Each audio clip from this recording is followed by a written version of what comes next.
pledge allegiance to the flag of the United States of America and to the republic for which it stands, one nation under God, indivisible, with liberty and justice for all. Thanks, Jerry. Well, I'm sorry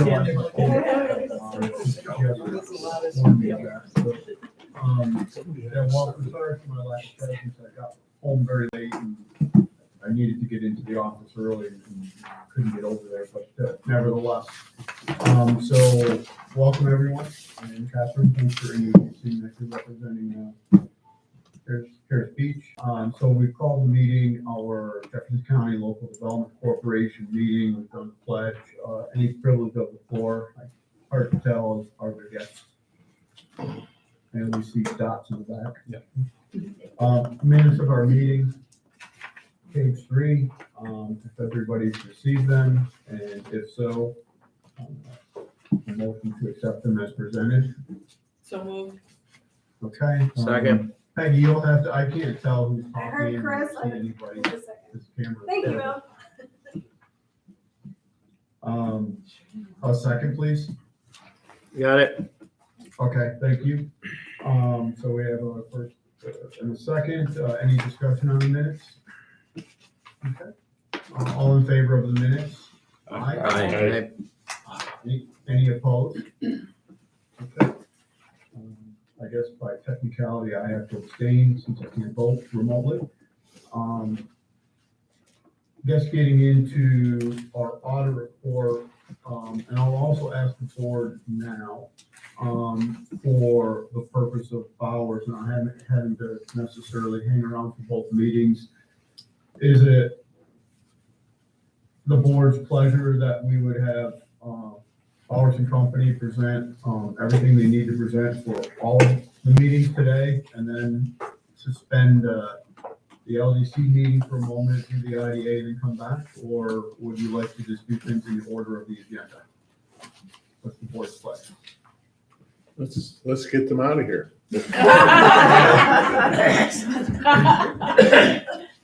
That's a release, not a push. Yeah.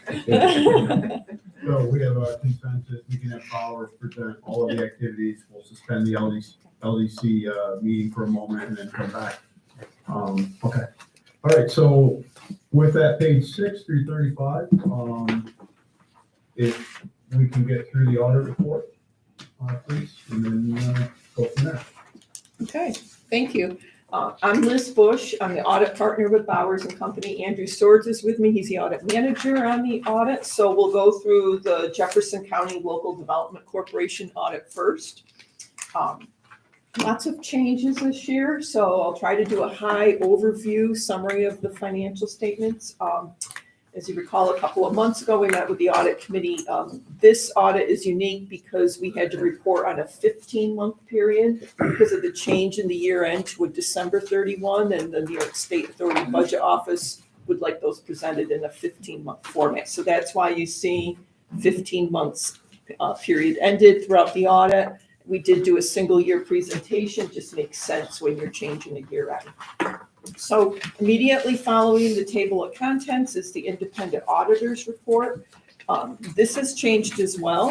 So with new accounting standards guidelines, the audit report has to conform to the AICPA, and what that means is the opinion is first. So now in an audit report, you should see that front and center first paragraph, actually second paragraph, excuse me. So we audited the financial statements and we issued an unmodified clean opinion on the financial statements. And then we go on to describe the basis of opinion, and that's our audits conducted in accordance with generally accepted auditing standards and government auditing standards. And then on the last paragraph on page 1, the responsibilities of management for the audit. That has not changed. Management's still responsible for the preparation and fair presentation of the financial statements. And then continuing over to page 2, new paragraph this year at the top of the page, management is also responsible to evaluate whether the JCLDC has the ability to continue as a going concern, and yes, you do.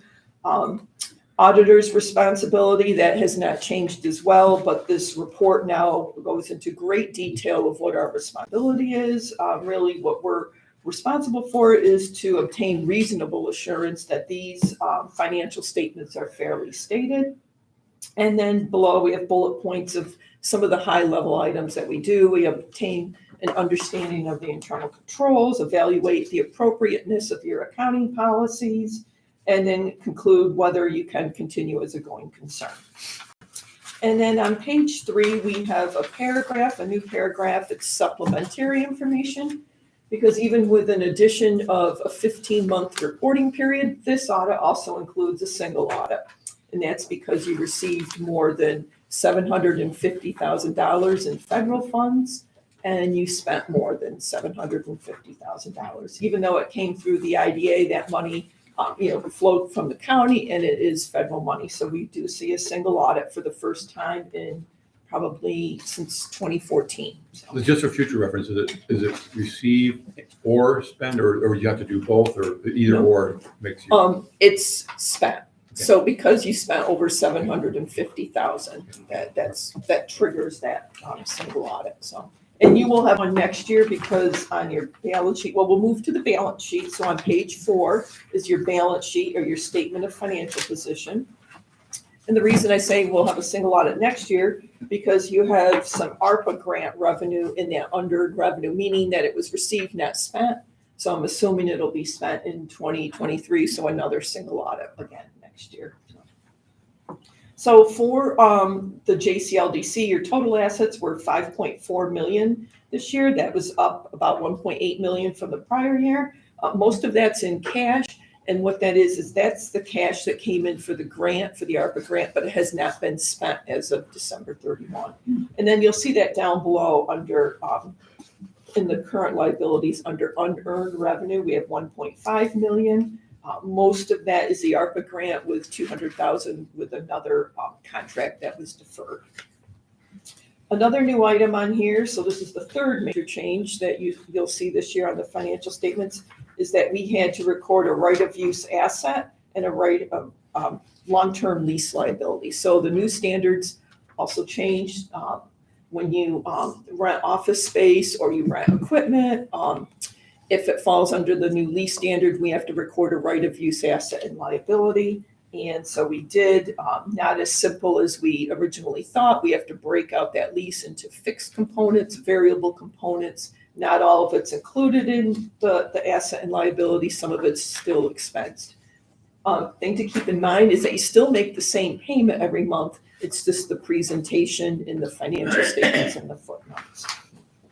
So with that said, you had total liabilities of $1.7 million this year. That's up quite a bit from last year. Again, most of that's that unearned revenue from the ARPA grant. And as it's spent, that just moves over to the income statement. So at the end of the year, you had total net assets of just under $3.7 million. That's an increase of about $100,000 from last year. And over on page 5 is your statement of activities.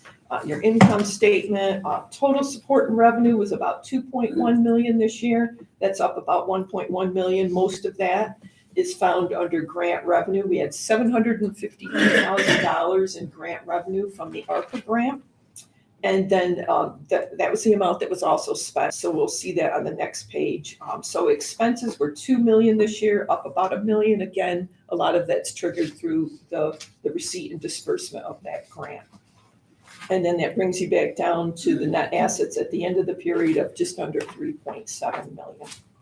On page 6, we have the statement of functional expenses. So here it's a landscape schedule, statement for a 15-month period.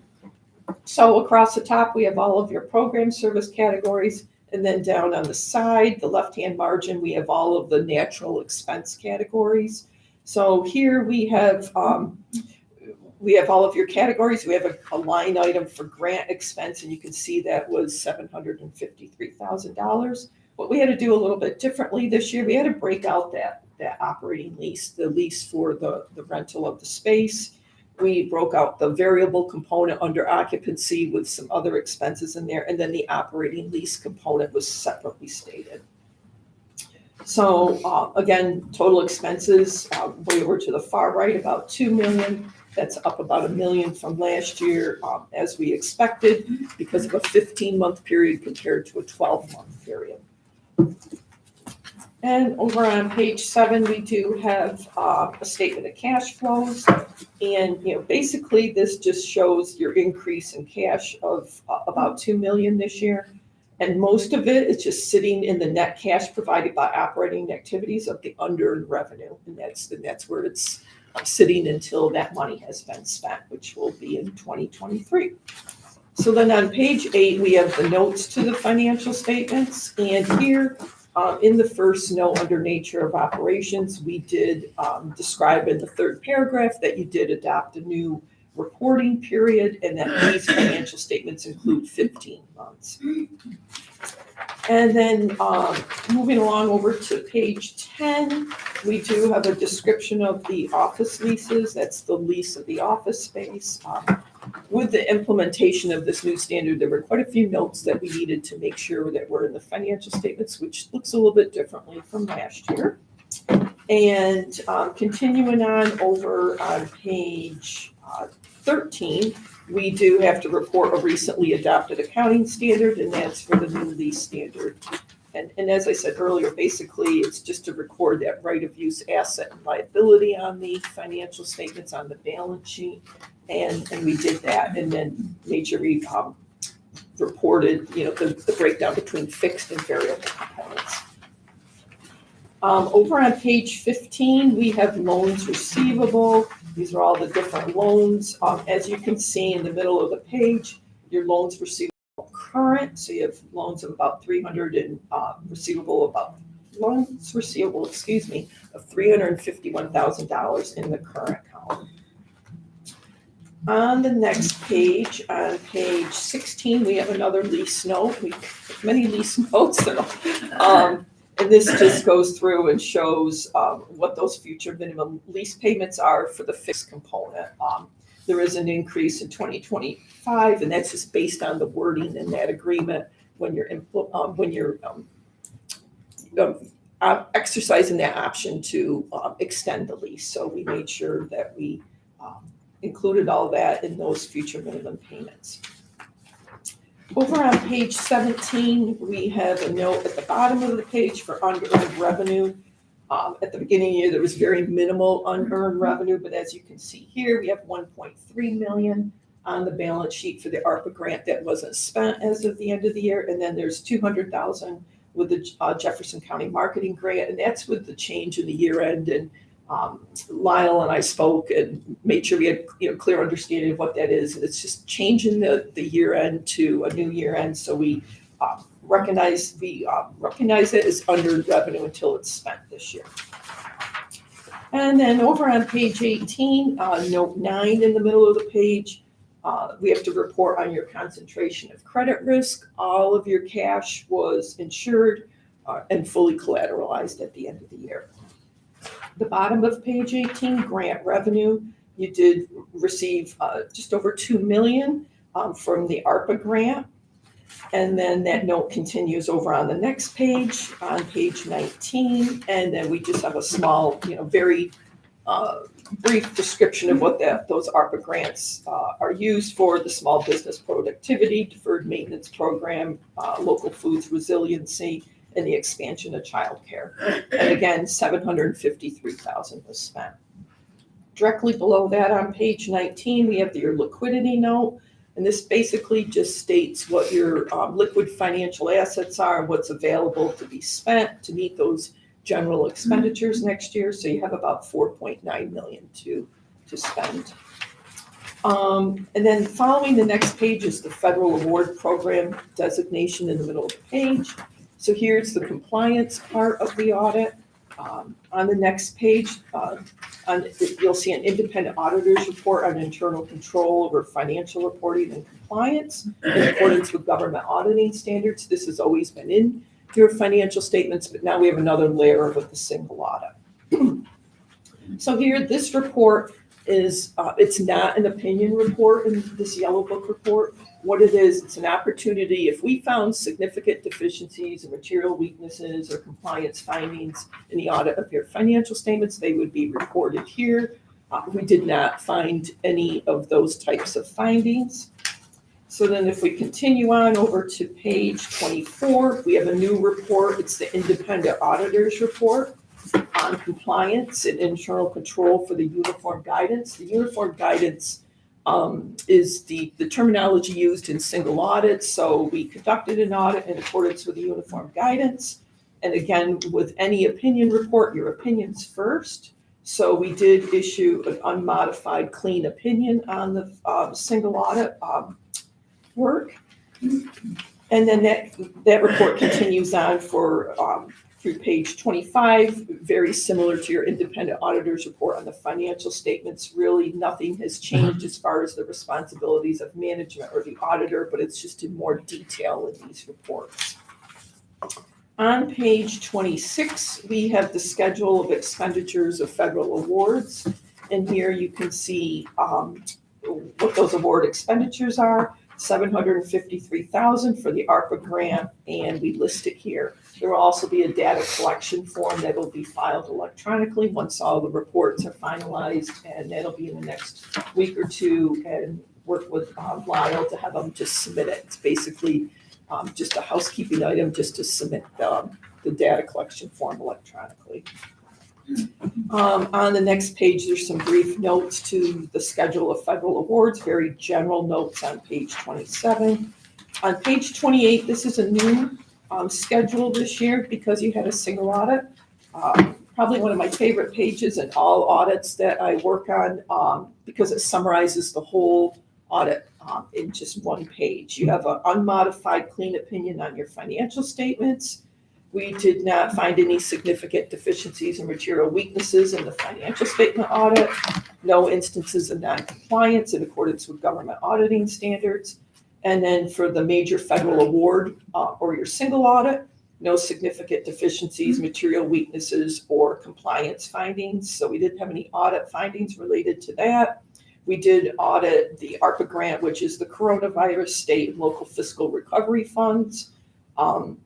You do not qualify as a low-risk auditee, and the only reason you don't is because you haven't had a single audit. So if you had a single audit the last 2 years, didn't have any findings, then you would be deemed a low-risk auditee. And really what that means is that there would be less sampling conducted for an audit. So that is the conclusion of the financial statements. I also included a loose leaf letter. It's just like a 3-page letter to the board. It's a communication letter just stating that we implemented all new accounting policies, which would be lease standards. And then also at the back of that page, page 4, we also included any material adjusting entries that we had to make. We had to make an entry for the lease activity. And that is all of the information on the JCLDC. Are there any questions? So in your handout, you referenced the schedule of material misstatement. Mm-hmm. Those were the only adjusting entries through the whole audit For JCLDC. Yeah. There was probably a couple of minor ones, but they don't get included on here because they're just minor. So, and Andrew will get those entries over to Lyle. So. Which is A plus. A+ for Lyle. Yes, I'd say you only got a handful of adjusting entries. No bars in your future. With that, can I ask for a motion to accept the audit as presented? We can have further discussion still. Second. Okay. All in favor, or excuse me, discussion? Any further discussion? Okay. I forgot to ask all in favor. I started and then my phone rang, so sorry about that. All in favor of the resolution? Aye. Okay. And was there any more discussion with Liz? Doesn't appear to be. Okay. Sorry, my phone rang at the exact moment I started to speak and then got distracted for a moment.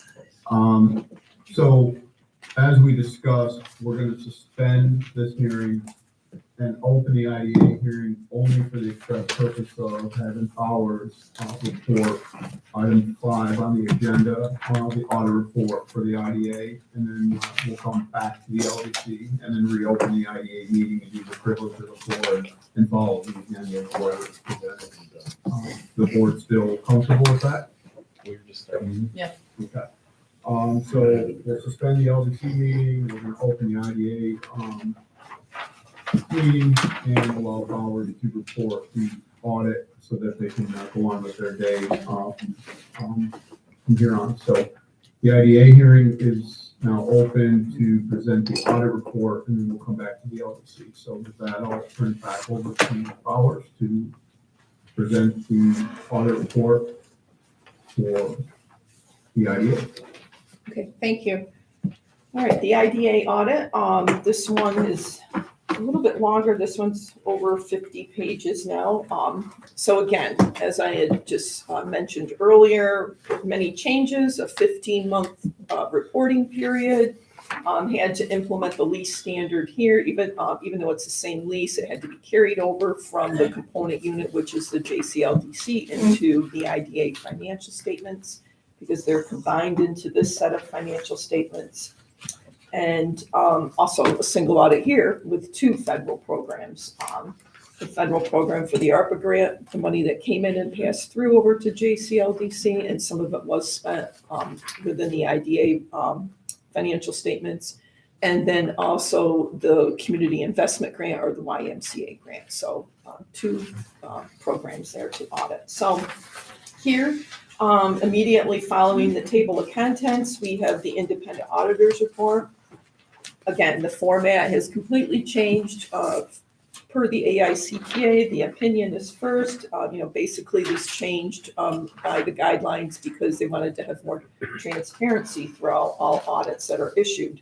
So with the opinion first, in those first 2 paragraphs, we issued an unmodified or clean opinion on the financial statements that's stated in the second paragraph. And then again, our basis for opinion, we conducted this audit in accordance with generally accepted auditing standards and government auditing standards. Over on page 2, we have the responsibilities of management and the auditor's responsibility. Again, they have not changed, just more detail needs to be provided in this independent auditor's report. Over on page 3, we have the required supplementary information. This is a governmental type audit, the IDA. So with a governmental audit, we need to have a management's discussion and analysis, which is on pages 5 through 18. I encourage everyone to read that. I won't go through all the details of that. What it is, it's basically the condensed format of the financial statements with an opportunity for management to provide information on the economic outlook.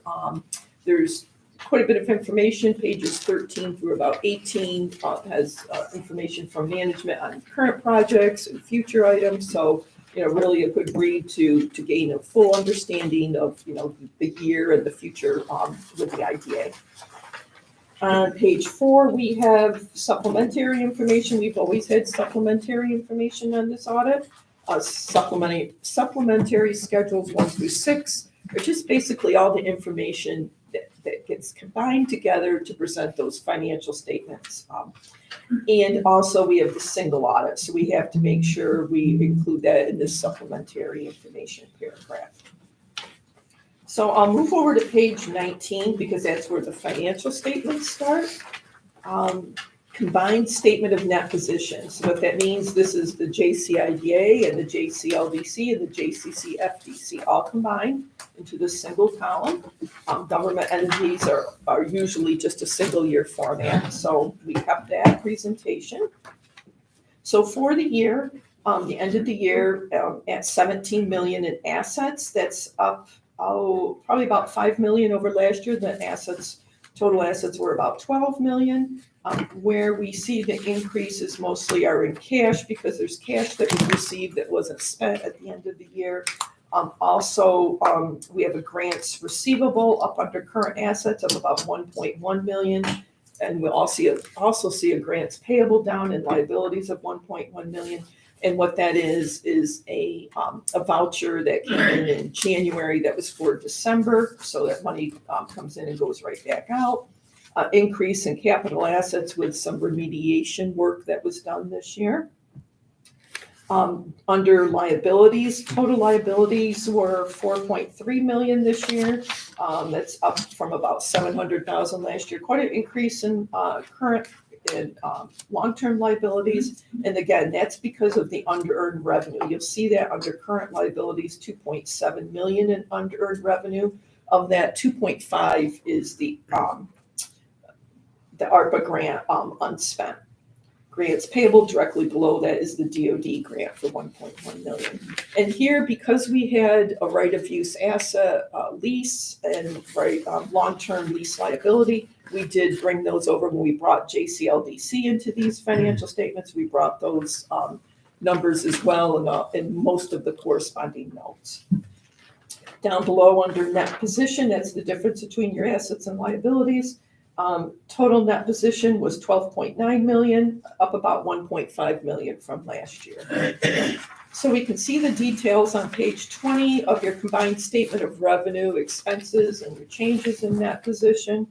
So this year, we did see a decrease in operating revenues. Operating revenues are 1.8 million this year. Last year, they were about 2.5 million, just based on, changes in administrative fees, what comes in during that time period. Again, this is a 15-month reporting period.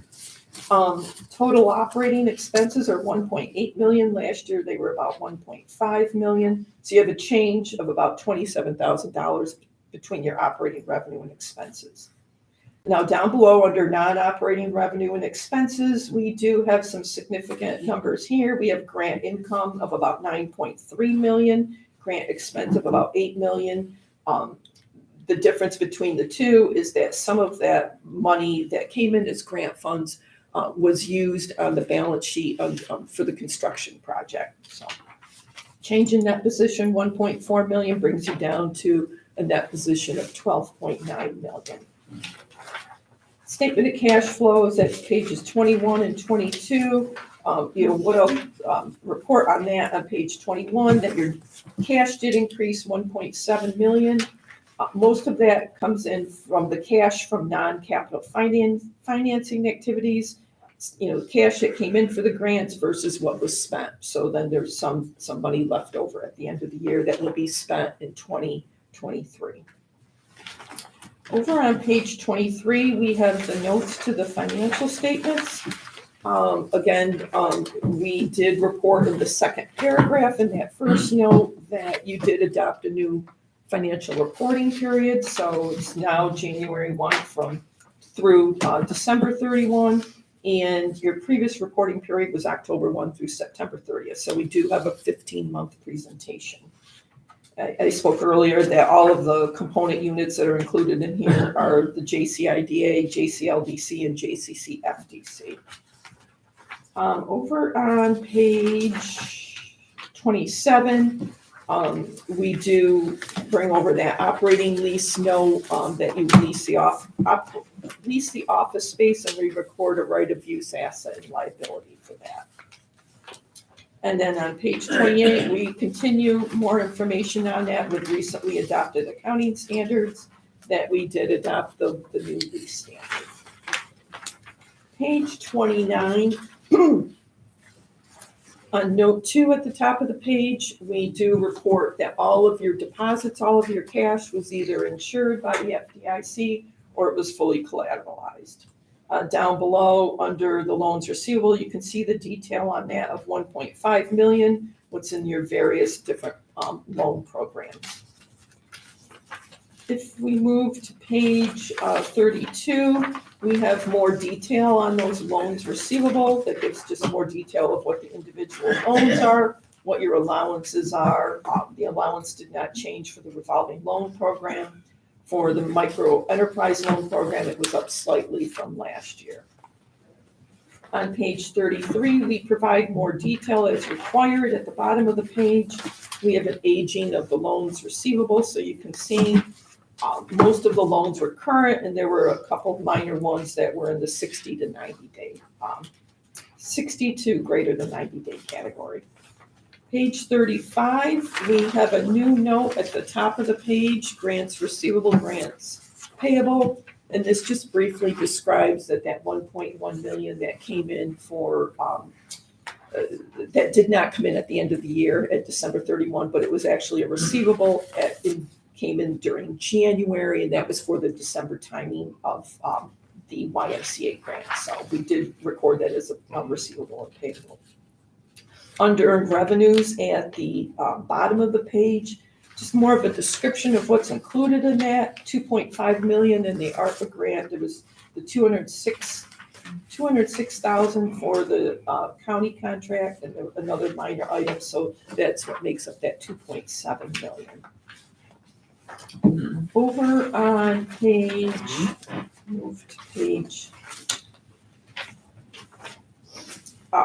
38.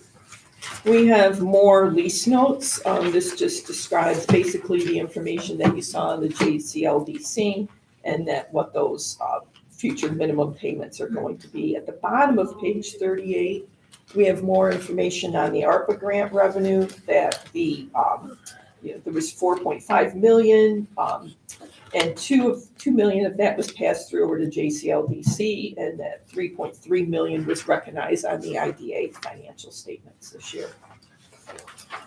The community investment grant over on page 39, note 14, just a brief description of that $9 million grant that was from the DoD, and that's used for the YMCA project. Over on page 41, this just starts all the detail, the combining schedules. So pages 41 through 46 just provide all the information, what the JCIDA, the component units, and how they're all combined together to flow up to your actual financial statement. So I won't go into detail with those, but they are provided here so that you can drill down into the detail. So following page 46, we have the federal awards program.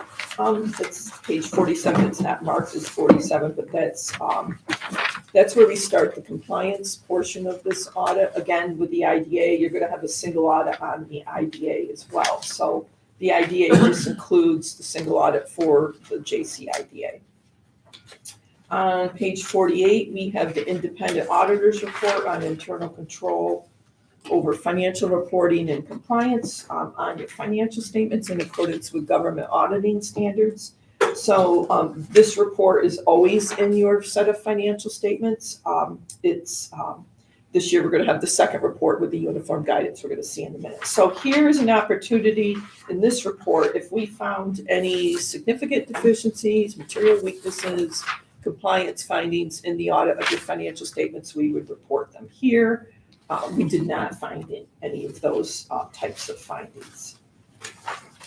On page 50, we have a new report this year. This is an opinion report. This is your independent auditor's report on compliance on the single audit, also known as an audit conducted under uniform guidance. So here, right at the forefront is the opinion on each major program, second paragraph.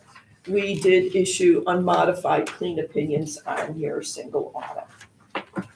This continues on through page 52. And again, the responsibilities of management has not changed, nor the auditor, just more detail must be provided in this report. On page 53, we do have the schedule of expenditures of federal awards for the JCIDA.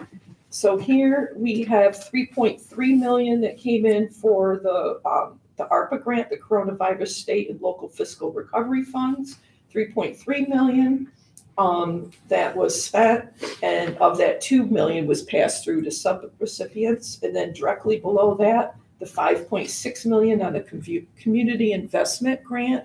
That's the DoD grant with, and that's for the YMCA project. All of that money was passed through to a subrecipient.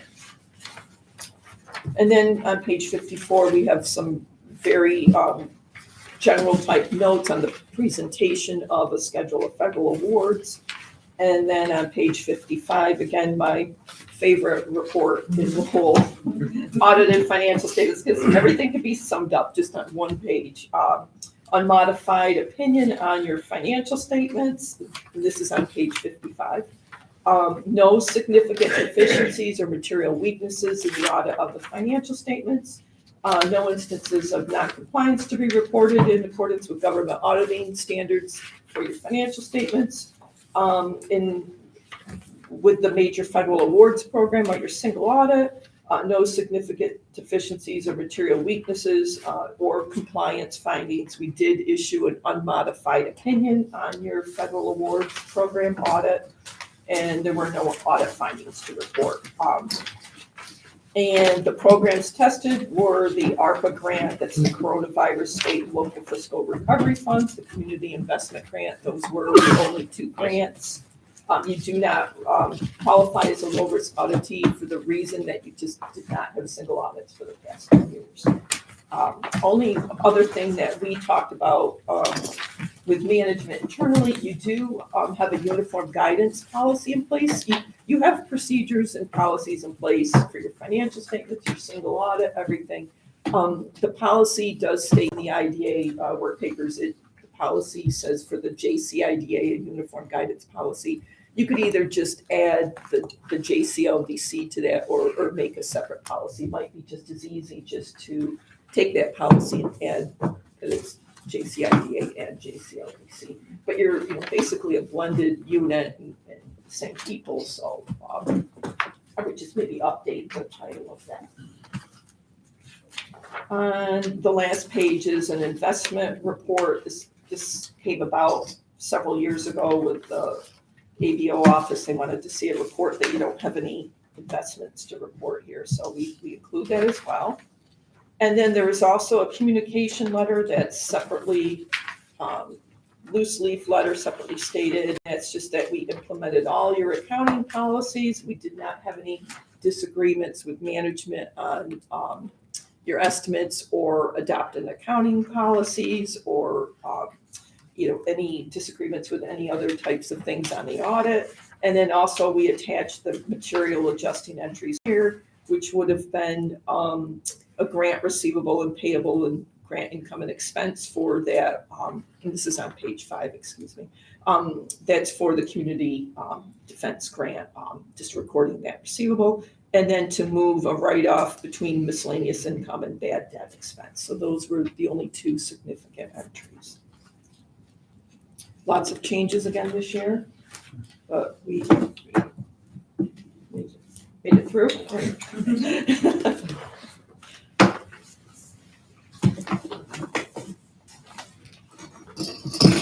Probably muted.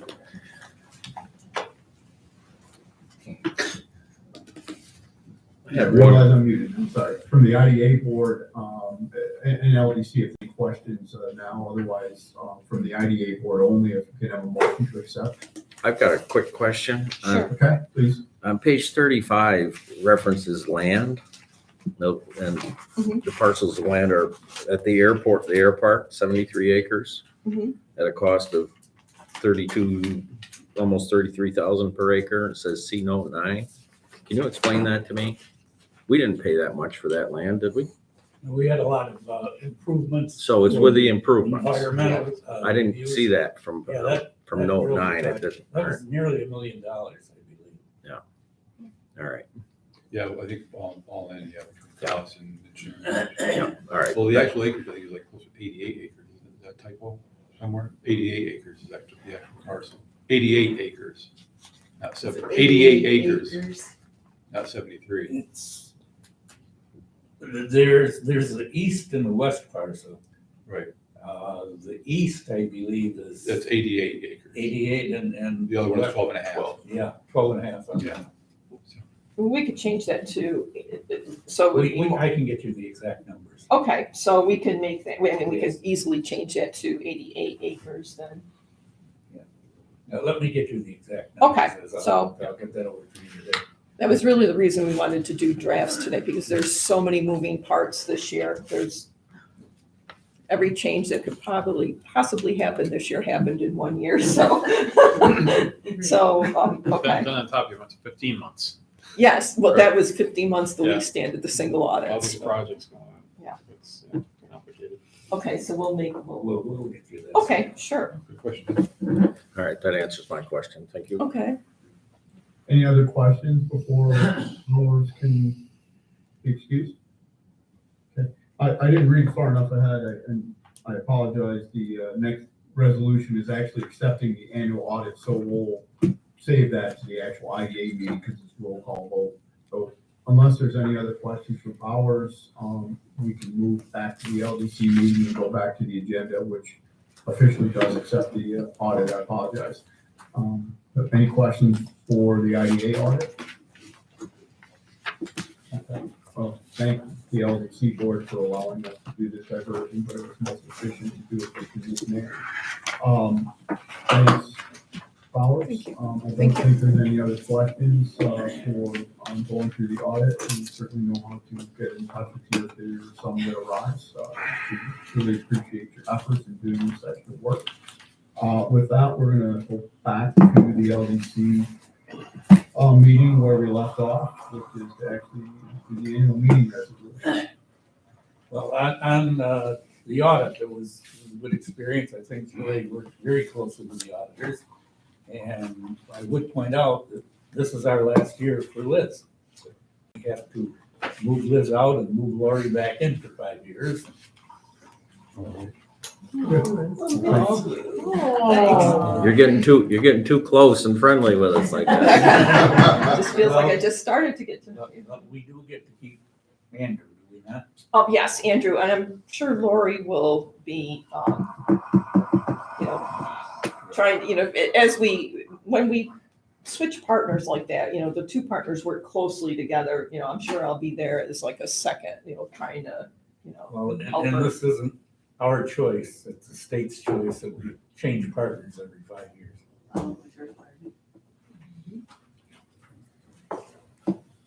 Okay, thank you. So if we can move to page 36 of our packet, there's the meeting resolution. and following Thank you. 80 or 90 some odd pages of data that's mandatory to submit, parish reports, etc. So I'll read the resolution and then we can have some discussion with regards to the vast amount of detail that's been compiled and presented by staff. So page 36 of our report, LDC meeting again, annual meeting resolution, annual meeting of the Jefferson County Local Development Corporation convened March 9th, 2023 at 8 a.m. The following resolution is duly offered and seconded to wit, resolution number 03.09.2023.01. Annual meeting resolutions of the Jefferson County Local Development Corporation, including the acceptance of the annual audit, readopting certain policy standards, procedures relating to public authorities, Accountability Act of 2005 as amended by Chapter 506 of Laws 2009 of the State of New York, election of board of officers, appointing board committee positions, appointment of corporation staff, and related matters. There are several whereas clauses that go through this in a little bit more detail. On page 37 of your packet are what were presented as the annual officer election. That's section 5.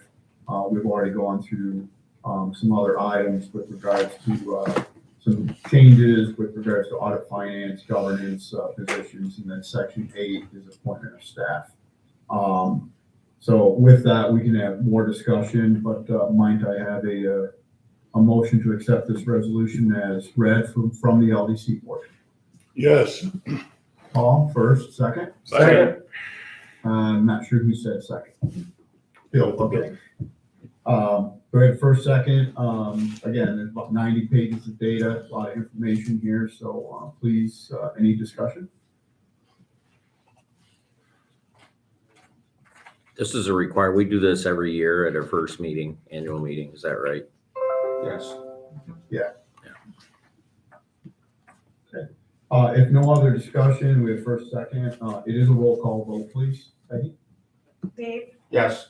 John, Yes. a Zoom, so. I'm not present. Can't vote. And Ed, Yes. Paul, Yes. Bill, Yes. Lisa, Yes. Kent, Yes.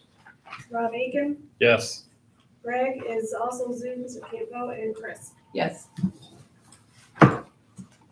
Very good. Resolution carries. With that, all the way to page 113 for the treasurer's report. Please, Paul. Well, I won't take as long as our auditor. Yeah.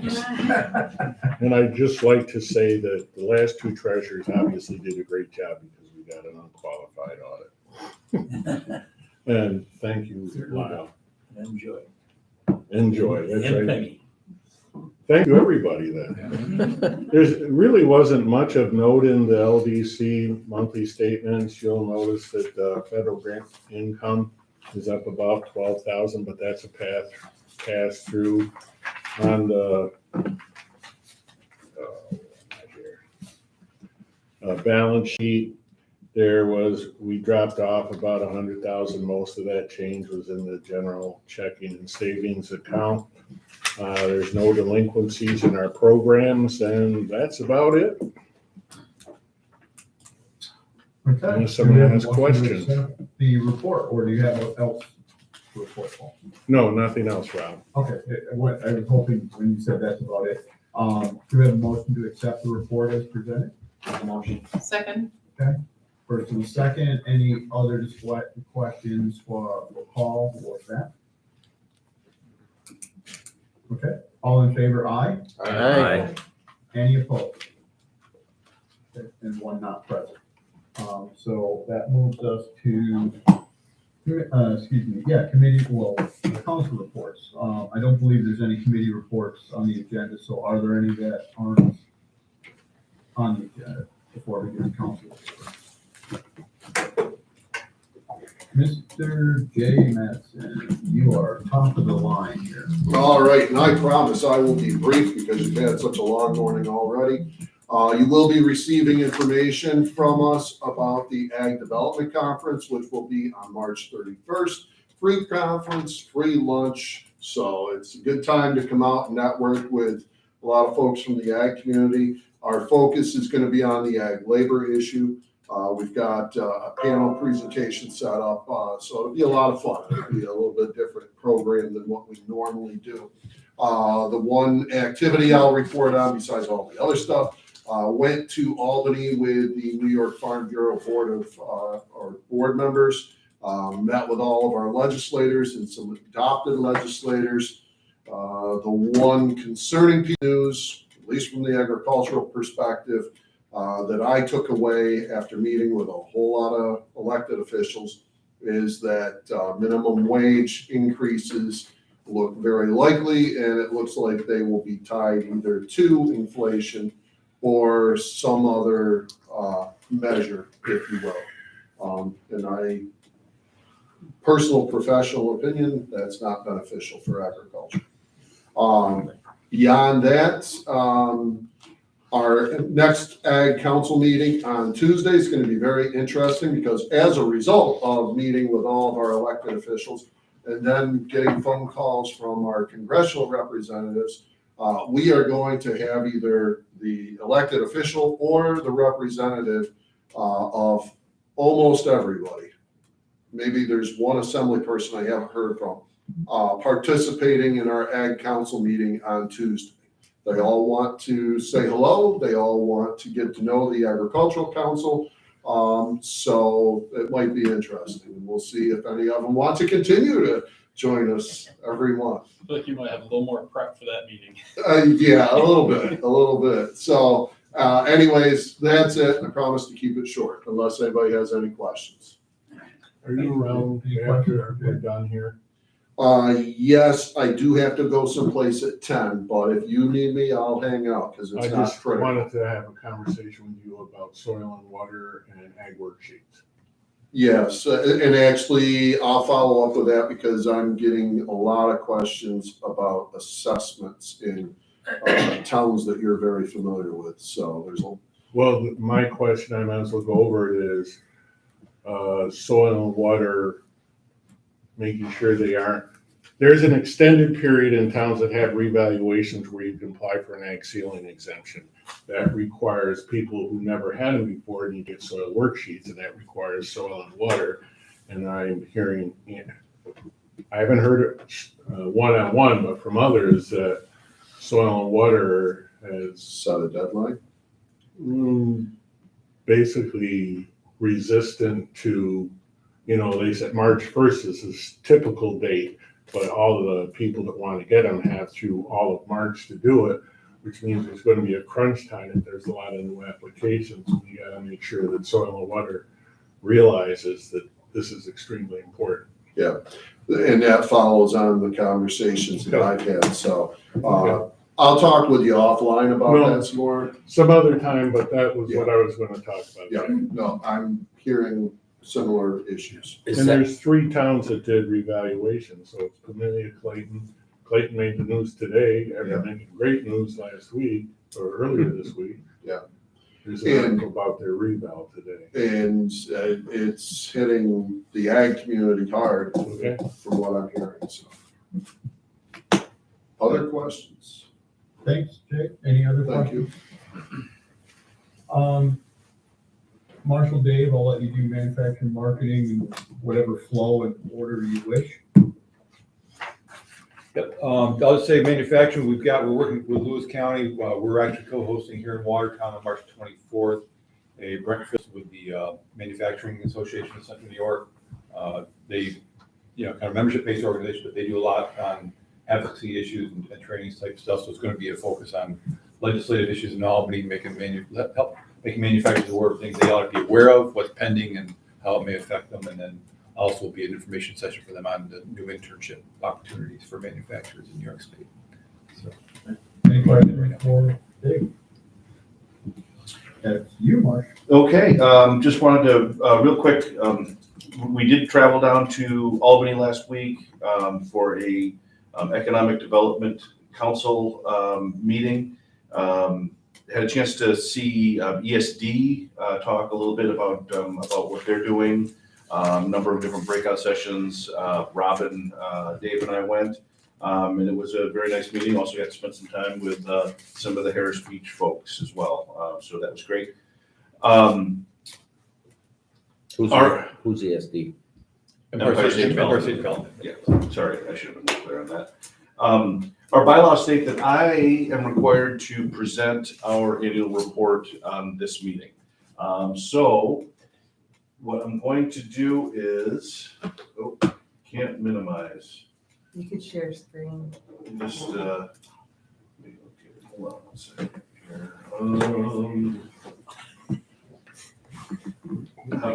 There we are, share screen.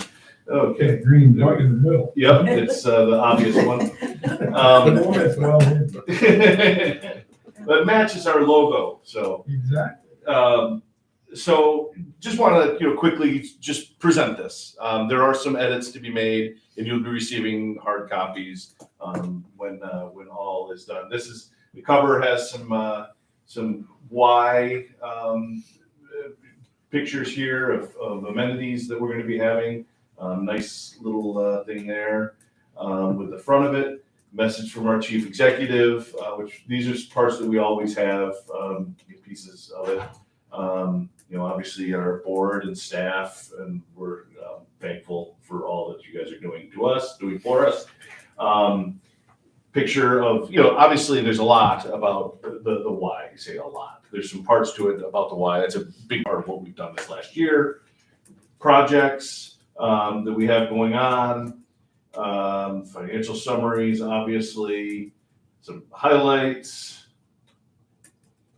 Talk also about the different groups that we're a part of, current projects. Talk about the grants that we have. They're not all the rental property ones here, but three here that we want to focus on. These are before and afters of a furnace project. Very dramatic scene here. These are before and afters of a kitchen that was rehabbed, new roof, and then this was a productivity grant for Mr. Winkler. And then we obviously go down through who's receiving what. So, yeah. And agricultural highlights, of course, cross section, you know, the Jay Bassett Rural America podcast. We're all subscribing members there, obviously. City facilities and projects and financial summary, and that is about it. So, had to present it. It has been presented. Thank you very much for a moment on that. And are we gonna talk about, we'll talk about the approval of the productivity later on in the thing, but Yeah, I think they're actually next, so. Okay. I was gonna ask if the board had any particular questions with your robust but brief presentation, or the report, and then I think traditionally you're doing the ARPA report, and then you can go into the small business productivity, you're doing both of those, Mark? sounds great, yep. I have a question. So any questions before we move on? I have a question for Marshall Sure, regarding the financial information that's in your report. yes, Is that derived from the audit? it is derived from And the so audit. the audit is currently a draft form? Yes, So once the audit is finalized, then you'll be able to yes. provide that to the public? I have a question as well. The productivity, the training grant, those grants that you were doling out, is there still money there for applications? still? There is, so as, and we'll let's just kind of go right into that Page now. 131. Um, Oh, all right. Yeah, move ahead. So here's what's happened. There is money left. Currently, the only grant that's open is the training grant. Meaning if someone logs into the website Mhm. and goes to the link to the training funds, that one is open. However, we get people that call, email, reach out about the other grants. Now, what's happening is there is some money left and that money will grow because not everyone uses all of their grant funds when they do a project. So when someone is allotted $10,000 and they don't spend $12,500, they spend $11,000. Yeah. They are only $9,250 is available to them. So the money grows. So I have a list, and I go down when one for a grant becomes available, enough money for another grant becomes available, and there's a little bit more on each one than one grant. I go up the list and I reach out to them, like happened with the grant that we're going to approve today, if you're so inclined. Awesome, okay. That's the Thousand Islands. Tilt. Yep, Yeah. Tilt. And so money became available. They were next on the list. I opened up the grant for them to apply, call them and say, okay, it's open right now. They go in, they log in, they fill out the grant, and I shut it back down. So that's how we're handling this. So Marshall, we're showing 43,000 uncommitted funds in small business productivity. Yes. Okay, so what's left in there is mostly worker trained? Worker training, yes. Yep. Thank you. And so if we want to talk about the Tilt application, having the Discovery Center built, is for a number of different pieces to that regarding related to productivity. Discussed it with the committee. There were a couple of parts in there that the committee wasn't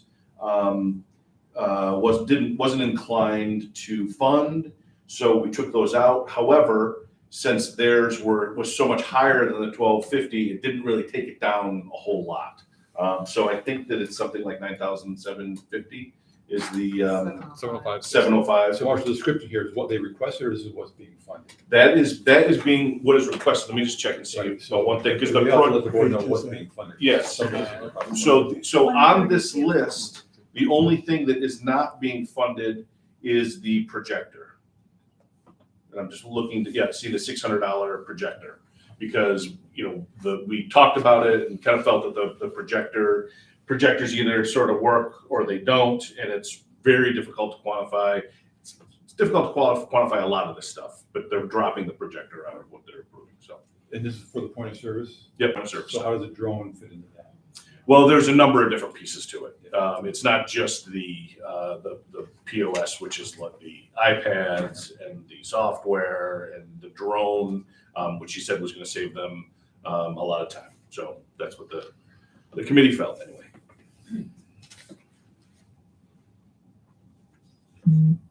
Mark, does that summarize what's on page 132 about the additional grant funding? Yes. Question, okay. From the LDC board, can we have a motion to accept this additional grant funding as presented? I'll make a motion. Second, Okay. Any other discussion or questions about the $9,705.60 funding recommendation just presented for TI Land Trust? Okay, with that, all in favor, aye? Aye. Any opposed? And one not present. Greg's not present, too, sorry. Okay, so that moves us to, Marsh, did you feel you fully went through the ARPA and other things that were coming? Yep, I just would like the record to show, once again, as I do every month, because she handles really and is spending more time with it, honestly, than I am. But Joy continues to do an outstanding job, administrating, Dealing with the keeping headaches. me under control, the whole shebang. So I just want to mention that, as I always do. Thank you. All right. I'll just add, I think, as I understand it, Bill, the county will be acting on our request. We've requested the ARPA funds for, again, this coming year. I think they'll be reviewing that Very good. this month's paper. Maybe that already happened.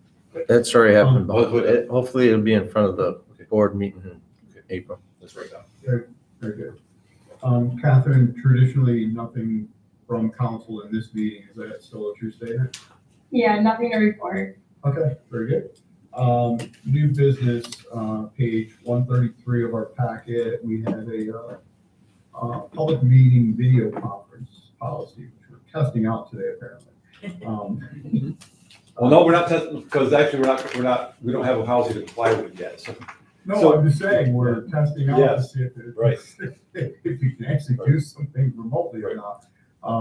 I can't vote, I get that. Sure. So Dave or do you Sure. want to walk through it, or do you? Yeah, want me to real go through it? quick, I think it's pretty straightforward. Justin explained it to us last time, and Catherine, Catherine, you can jump in if I miss anything here, but essentially, we're allowed to now adopt a remote meeting policy, a public meeting policy, as long as we have a quorum of members in the room together, we can allow others to participate.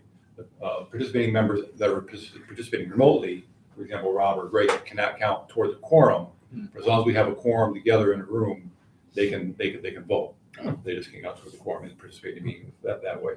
As long as, and the guidelines are, as long as the public is available to see and watch. And we've been doing, that part of it, we've been doing already anyway, voluntarily. We stream our meetings. The public can they can join us. They can join us via the Zoom link or watch us on the YouTube channel. So the one thing I was just thinking we should add, which would probably be a very common thing up here, is at the bottom of page 133, after D, I would insert E. You could catch E, you catch this under the other one, so you might as well say it. Maybe add something another reason would be when inclement weather creates hazardous travel conditions. That's another acceptable. We may find out the northern part of the county, someone can't make it, Ed, or someone down in the southern part of the county can't make it.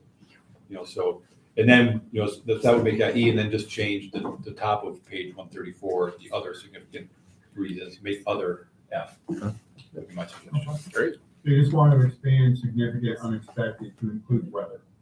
Well, I'm just adding weather specifically as a recognized reason. So under D, we'll add a new E, which is when inclement weather creates hazardous travel conditions, if you're agreement. Okay. And then we But just what is change. the existing E? And then just, I wouldn't, no, the existing E would just become F, no changes. Okay. Well, all I'm saying, Dave, is just why not just say including weather? You could, what are your preferences? Just a simpler way of possibly doing it, but You feel get like to- council comment on that, if there needs to be an effort. But it's a good point regardless. I think it's a preference, probably not a legal issue. Okay. I have none, so, and I can't vote anyway, so it doesn't matter. I guess with that, with the LDC board that is present and can vote, maybe we have a motion to accept and then we can have further discussion. So, accepting with the additional language of including inclement weather. We have a motion, please. So moved. Okay, a second? Second. Okay. Any discussion? We're able to do this because of recent changes from New York The State. state law allows it. So basically, I'm sorry, I didn't finish my explanation. So we adopt the language here. We have to hold a public hearing, which we'll do, over the next couple of weeks. After we do the public hearing, we can adopt this at the next meeting. So, Okay, so motion and second are on the table to accept as presented with some additional language, which will include either an addition to E or a new F that include the inclement weather or other travel restrictions, etc. Any other discussion? Okay, all in favor, aye? Aye. Any opposed? Okay, the amended, what is this, a policy, the amended policy passes. So the next thing is, again, a substantial part of the packet, page 135 to 162, the uniform, proposed uniform guidance, internal controls policy. Dave, I don't know if this is for you or for. Lyle, explain this. This is for federally funded programs that we have. Okay, We've adopted this at the IDA level. We didn't at the LDC level because we had no federal funds coming into the LDC. Now it's time to adopt it for the LDC as well. In the IDA, it's already covered. okay, all right. It's a pretty long policy. It is. And that's a very good summary. May we have a motion from the LDC board to accept it as presented? Yes. Okay, was that a first and a second? It was hard to tell. Okay, seems like it. Any other discussion? Is this a one and done, or do we have to do it every year? No, one time. The best kind of resolution. And let governance look at it. Okay, so we have a first and a second. All in favor, please? Aye. Aye. Any opposed? Okay. The guidance policy carries. The next, actually, the last resolution in our packet is page 163. Jefferson County LDC Corp. Resolution 03.09.2023.02, resolution to approve a contract for photography services, excuse me. JCLDC lacks adequate inventory of digital images of quality to use in marketing, informational, and social media purposes. Request to approve a contract for photography services from Sackett Harbor Photographic Imaging for a base amount of $4,500 for 9 sessions and special assignments for a cost of $450 each. Any special editing request from JCLDC will be billed at $100 per hour. The contract will be in effect and expire through December 31, 2023. Do we have a motion to accept this resolution as read? Yes. Okay, a second, please. Second. Okay. Any discussion, or Marshall, is there anything that's not like quite apparent with the literature that was attached that you need to add or would wish to add? No. So you're gonna go out and take pictures of projects, marketing material. You're doing headshots and all that too? New headshots? No. I'm just curious. Do you want one? We are gonna get No, new headshots. So this actually started with Jay coming up with the idea that we need, he wanted some stock photos for ag. Yeah. And started pursuing it. We said, geez, why don't we look at everything, our manufacturing stuff like that? So kind of Jay pulled together Robin and Marshall and I don't know, Jay, if you want to add anything to this, but, or good, straightforward. No, it's pretty straightforward. Jay's headed up this project. Yeah, Does she do drone as well? no, not that I'm aware of. Not that I'm aware of. Well, they follow tilts in the drone, I guess. Yeah. They do a nice job. Yeah. Yeah. Right on. Okay. I have a question regarding, is there a threshold whereby something like this could be approved by staff or CEO and not have to come to the board? There is a threshold in the procurement policy, and Jay went and got other quotes as well to follow that policy. What is that threshold? Do you remember? 500? Oh, It's Or fine. 1,000 It's 500 or 1,000, professional whatever. So it's service, I going think. above that. So pretty low. Yeah. Okay, So good question. He's got the paperwork to cover it. But you know, that does beg the question, coming back to the grant we just approved with Till. I mean, could that buy us some exchange for, say we get a project of a drone to go do some footage? Could we? I don't know if there would be some sort of legal Complicated, issues with us, you know, approving something. I don't you have a drone permit? No, WPBS has a drone, I was gonna say. and they required a licensed pilot to be with them while they were flying the drone. So I went along, I had no idea how to fly a drone. Stood next to He was there. Maybe we should Just, apply for a small business productivity grant as the agency and get ourselves a drone. I would volunteer to get my pilot's license. Well, if it's a drone. That's- I will volunteer never to fly with you. Same here, I'm with you. It's a whole different thing Yeah, now. let me know when you do, because I plan to do, we've got a $2,500 drone sitting because our licensed person left, so. Oh, Yeah, wow. so Joy, do you know anything about how it's different as far as someone doing that? Well, I have a friend that just got certified, so when he goes to my church, I can get him hired, just like that. You have to go to the church though. He does amazing work too. We worked with WPBS, as Lyle said. If you go to our dairy video that we did to promote the region for attracting dairy processing, a lot of the footage was shot by WPBS on our behalf at no charge. So we certainly could always try to do that. Again, through WPBS, there's others now that have drones too. So there's some options out there, but if the agency wants to go down that road, I'm sure we can make it happen as well. Yeah. Just an FYI for the agency to own a drone, there are additional insurances that I'm pretty certain you don't already have. You know, the aerial insurances, public liability insurances that are different than what you possess for, you know, people and persons going on the properties. Our company does own some drones, and they're not very expensive, but there are definitely different indemnity obligations and liabilities that you have to pay for insurance. And you are right, you have to be FAA certified. It's not very hard to get the certification with regards to the training, and then you're licensed either in Canada or the US. I don't think you're envisioning flying in Canada, but there are, it's not a terrible idea, but if a third party already owns one, I'm gonna tell you, it is usually much cheaper to subcontract somebody that's good at this. And just as an aside, if you ever want to have a drone air light show, the minimum price is $30,000. Just So there you go. so. All right, so we have first, second, we haven't actually taken a vote. All in favor, aye? Aye. Okay, none opposed? Okay.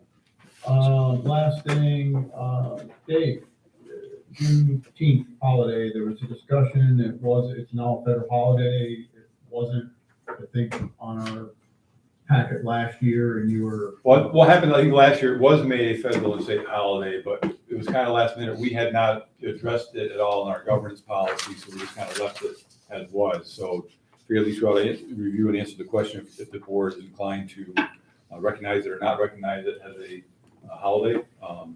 And, you know, just so go one way or the other, so just kind of leave it hanging out there in the middle. Have we checked with other government, like what Jefferson County does?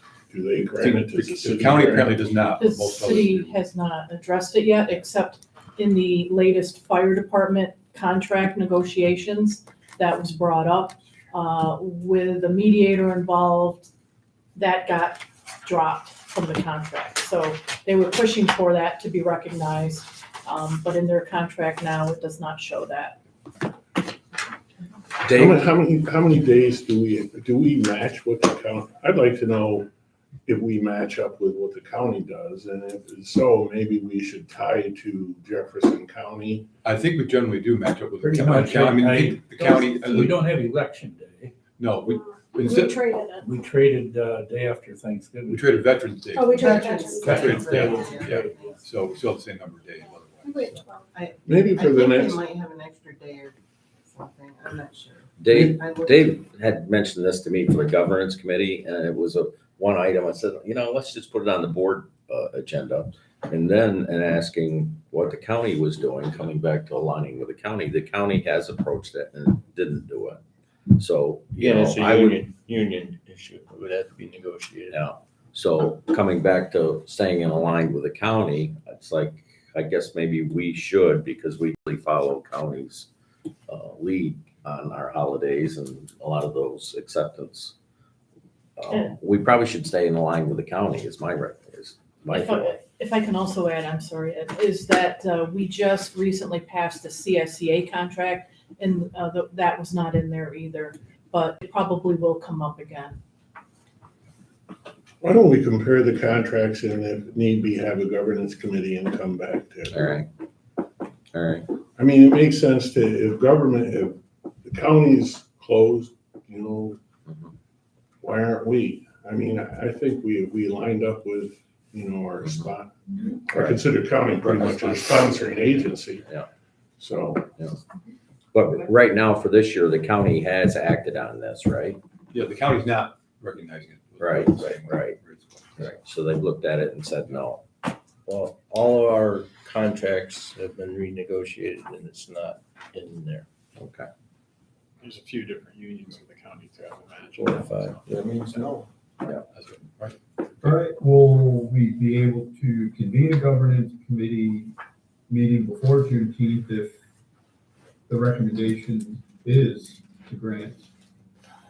This is a holiday, plus then we have to do it for the June board meeting.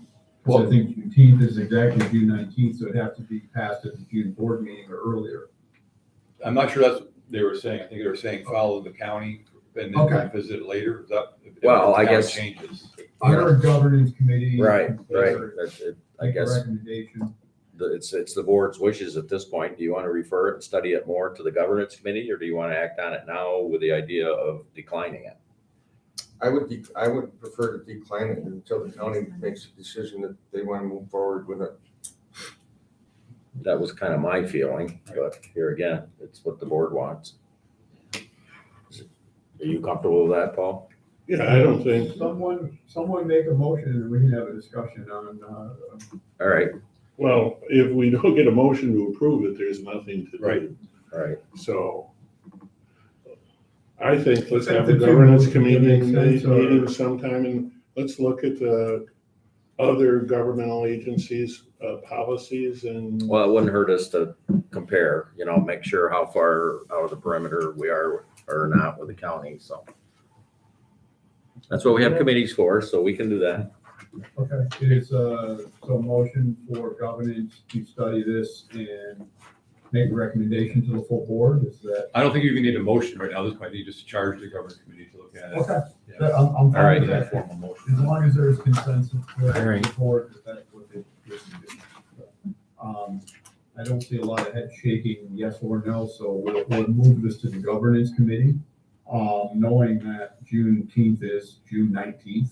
So we would have to actually have action to approve something by the June board meeting if this is going to be something recommending an approval or an additional holiday. So we have a couple board meetings. All right, With that, I don't see anything else under new business, so I'm assuming there is no other new business. Motion to adjourn. So moved. Sorry. Second. All in favor, aye? Aye.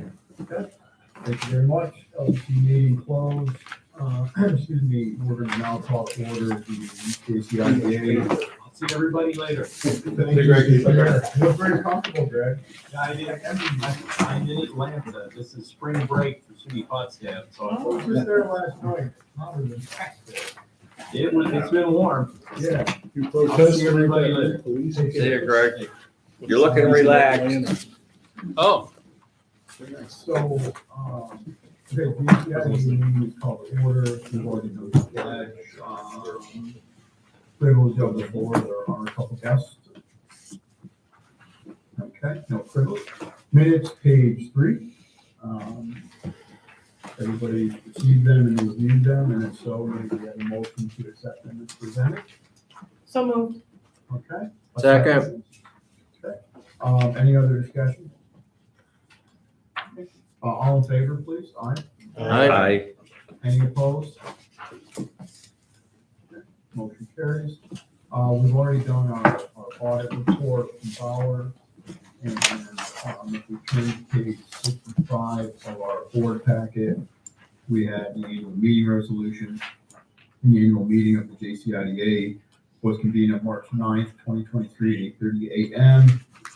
Resolution 03.09.2023.01, annual meeting resolutions of the Jefferson County Government Agency, including acceptance of the annual audit, readopting certain policy standards, procedures relating to the Public Authorities Accountability Act of 2005 as amended by Chapter 506 of the laws of 2009 of the State of New York, election of Board of Officers, board employees, board committee positions, appointment of agency staff, and related matters.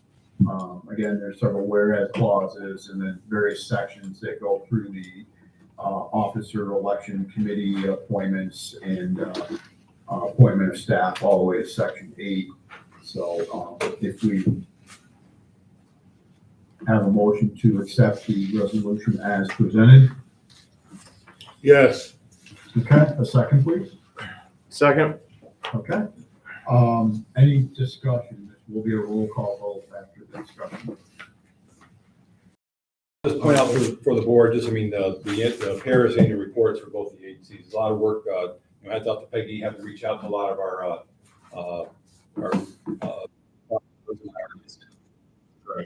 and our pilot recipients to kind of chase them down and get the data we need, and then working with Joy and Lyle to get them. But you see there's a lot of detail in terms of the how much we read in terms of tax breaks, how much sales tax has been collected or exempted. So a lot of work. Very good. Yeah, it's a pretty substantial amount of data, that's for sure. First, second, we already had a discussion. If we're done, roll call vote, please. Dave, Yes. John, Yes. Rob is on Zoom, and Ed, Yes. Paul, Yes. Bill, Yes. Lisa. Yes. Resolution carries. Page 138 of our packet, the treasurer's report, please.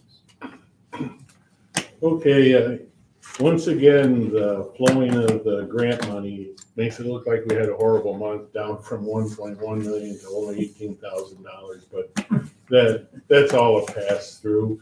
We do have we collected a few application fees. You'll notice on the balance sheet that under liabilities and capital, there's a new entry that's going to be there from now on, and that is the grants payable to the YMCA. That hasn't been on there. And it looks like our total liabilities and capital is down about $500K, but that's due to the pass-through of the pilot monies collected. And there is one new delinquency for TI area Habitat for Humanity, but that really is a timing issue more than a delinquency. We don't expect that to be there next month. It's participation loan. It's a With the trust, With so the trust, sometimes there's a delay for them getting. Yeah, but it's something that we don't expect. No, it's just timing that we haven't received it by the time the report was done. And that would be it. All the others are the same ones that have been there for a long time. And that's all I have. Okay. Motion to accept the report as presented, please. So moved. Okay, a second? Second. Okay. Any other questions or discussions for the treasurer or staff? Okay. All in favor, aye. Aye. Any opposed? Okay, motion does carry. Paul, anything to add for alternative energy? Sure. How long do you got? No, I'm just kidding. We had our first meeting with some taxing jurisdictions that are involved with the Tracy project yesterday.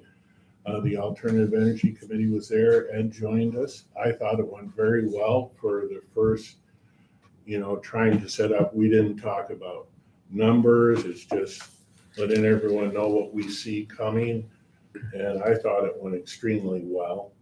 I think there's some big nuts to crack. I mean, Clayton is very concerned about the decommissioning plan that the state has established. And I wouldn't be surprised if they try to use either the host community agreement or the pilot agreement as a way to get the developer to move on what is the decommissioning bond. You know, naturally, we heard, what I gleaned from that is that Clayton felt the state just ignored everything they had talked about. I don't know if anyone had a different opinion. Will probably be another nut to crack is how big a pot there is to divide up amongst the taxing jurisdictions. So, but it was a preliminary meeting. I thought it went well. A lot of good information shared. And I sent Dave an email. I don't know if you saw it this morning. I'll send it out after the meeting. Okay. So I promised to send some information out to the school, and I compiled that to send to them. Should we do something similar to the other, for the other two projects, not knowing which one the projects are gonna come first, with Watertown and Hounsfield and Lyme and Brownville? I would suggest we do, sooner the better. Because we don't know I'm okay with that. we don't know which one's gonna come first, and Right. all those taxing jurisdictions probably are gonna have the same ideas, but we should probably talk about it. So this is a meeting you had with the town. We had the town of Clayton. We had Jim Burrows. I saw Jim Burrows last night and I told him how the meeting went. He couldn't log in because the password wouldn't work. But he didn't call it. I tried emailing him during the meeting to. But anyhow, we had the Farnsville Central representatives here. And that's who was at the meeting.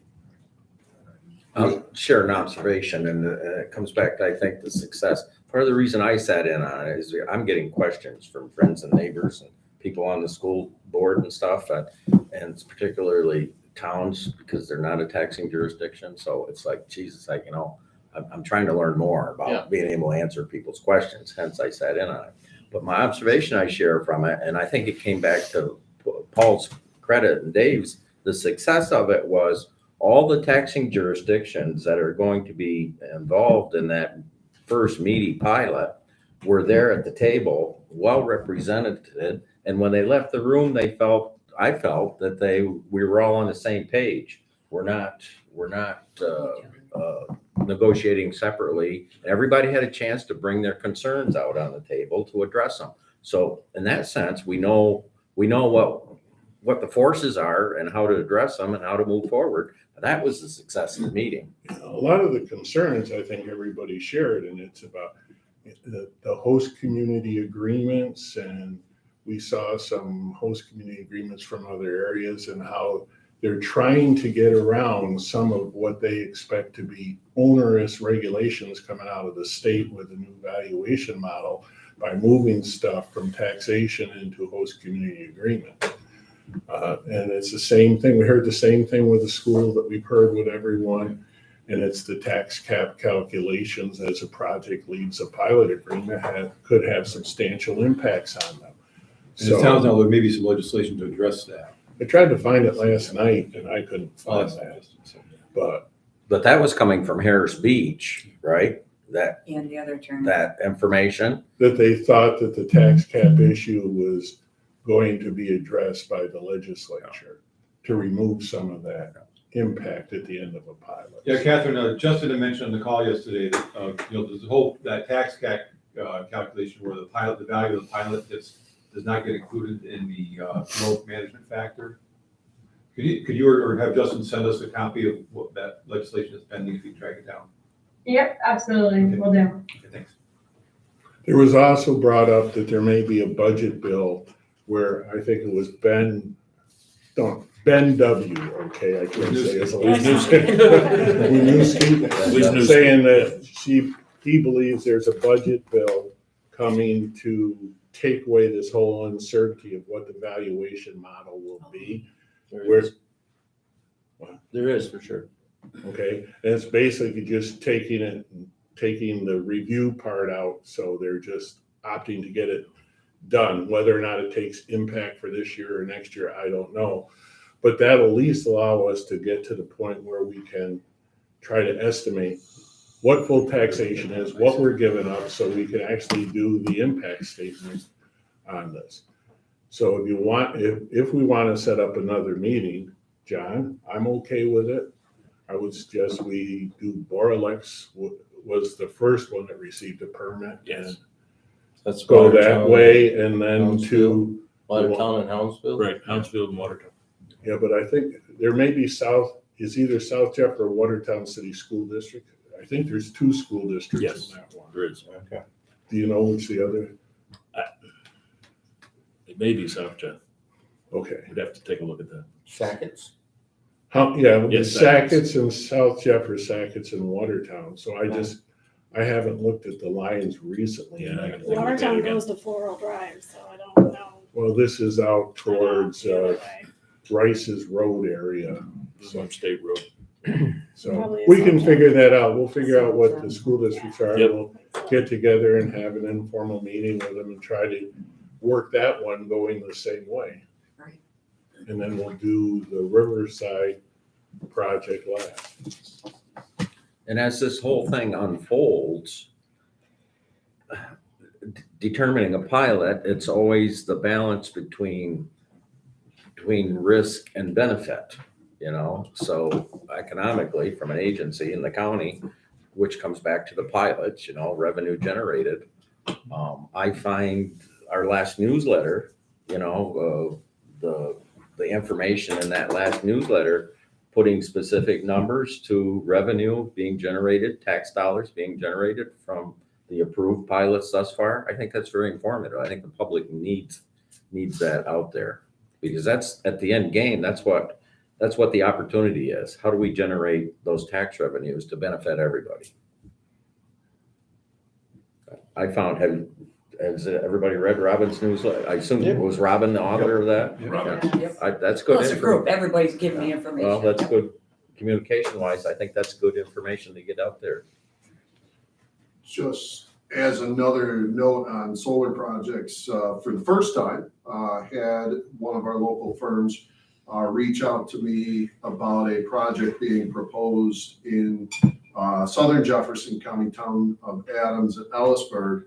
The community had expressed concern for the agricultural land that's going to be involved in the project. And if it's going where I think it is, it's some of the best agricultural land in the county.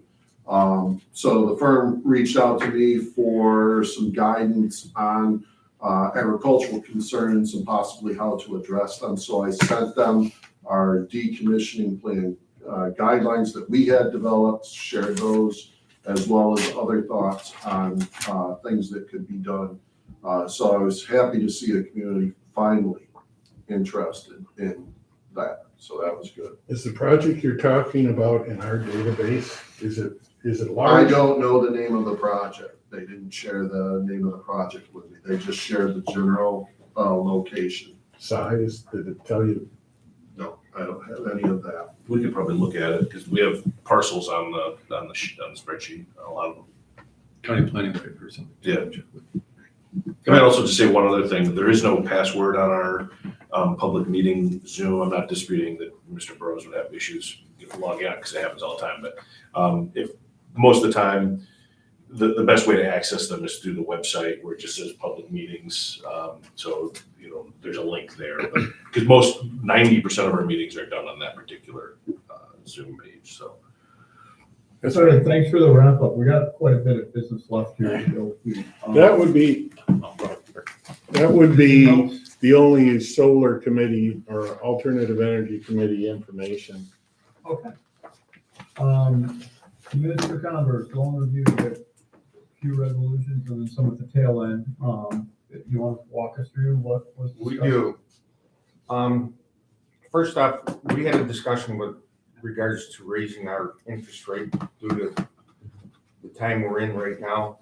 And I'd like to make a motion that our interest rate is at 6% from the 5%. If I can- I agree, Dave. I think Christine recommended prime plus something, or do we want to pick a number? That is what the policy says. It's prime minus 2. With Okay, the so floor. prime Yeah, is I prime. think That we're is- okay in the policy. It's, Okay, we Yeah, just the policy has a decided- floor of 5%. but Yeah. you try- You know, so, but you have discretion to raise it. You know. Okay. Because I agree with Dave, we had that discussion, and I couldn't remember if it was some number plus something or some number minus something. So assuming prime is roughly 8.25, wherever you're at, that 2%, which is kind of our established guideline, puts us right at the 6. Right. Yes. I think we're okay. So- Policy wise, we're okay. Yeah. And that's what's being recommended today. Dave, are you comfortable with that? I am comfortable with that. Okay. So, Please, yeah, so continue on with the committee report. sure. First, we have a loan request from Clayton Island Tours. It's a loan for microloan fund.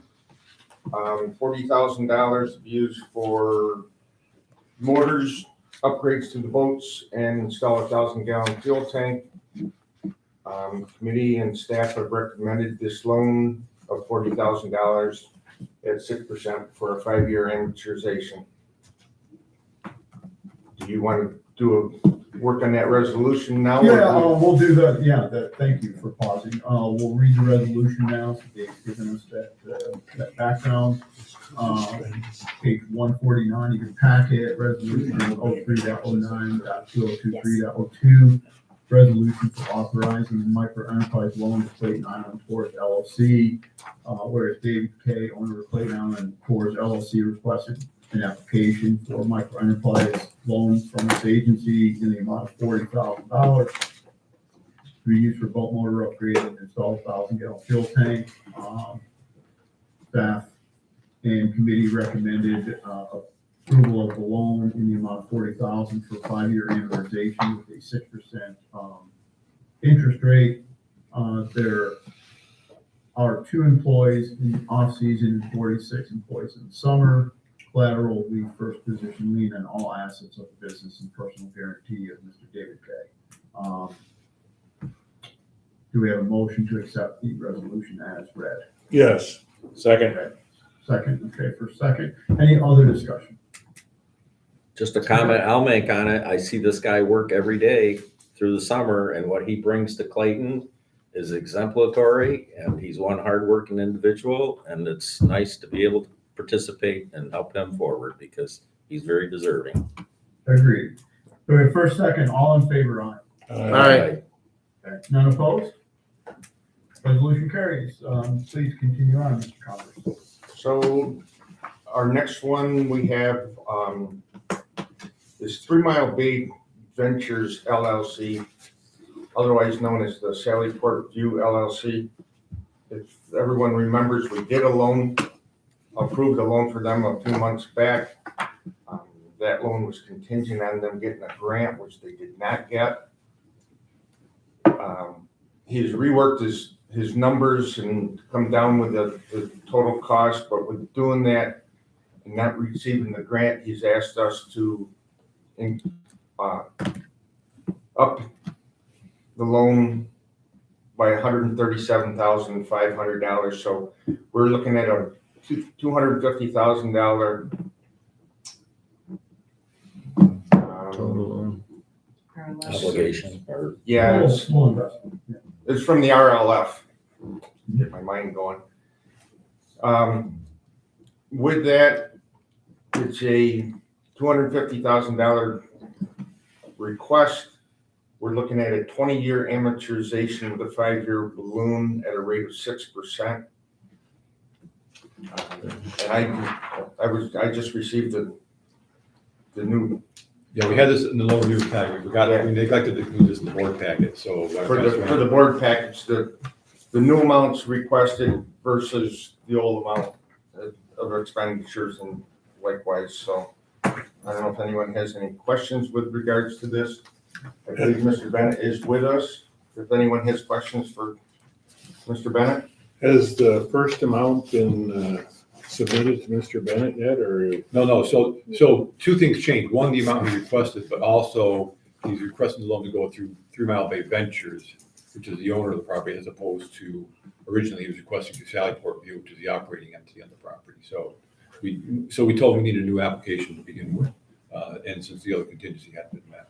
So the basic changes here is to make up for the loss in the grant, they've reduced some of their construction costs, he's increased his equity, reduced some contingency. I guess part of this, in terms of shortening the construction period, is going to reduce some of his interest costs as well. Casey, I don't know if you want to add anything to the changes that you've made.